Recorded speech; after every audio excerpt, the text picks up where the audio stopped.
ભરૂચમાં rapid action ફોર્સનો flag March યોજવામાં આવ્યો.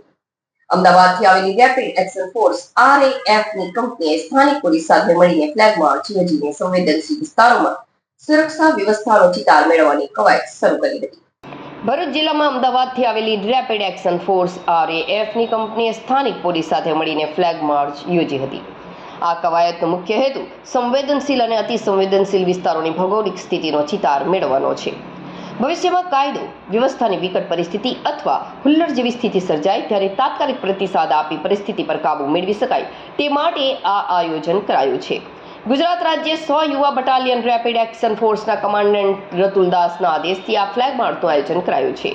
સહાયક કમાન્ડન્ટ ઉજ્જવલ કુમાર તિવારી અને ઇન્સ્પેક્ટર GD બલવીર મણીના નેતૃત્વ હેઠળ 8 થી 13 ફેબ્રુઆરી દરમિયાન ભરૂચ જિલ્લાના અતિ સંવેદનશીલ વિસ્તારોમાં આ કવાયત ચાલી રહી છે. જિલ્લા પોલીસ અધિક્ષક અક્ષય રાજ મકવાણાના માર્ગદર્શન હેઠળ સોમવારે ભરૂચ શહેરના A અને B ડિવિઝન પોલીસ મથકના સંવેદનશીલ વિસ્તારોમાં ફ્લેગ માર્ચ યોજાઈ હતી.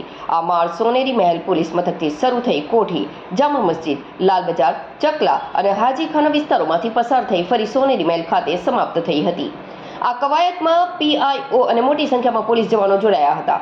ફ્લેગ માર્ચ દરમિયાન વિસ્તાર પરિચય કવાયતો હાથ ધરવામાં આવી હતી.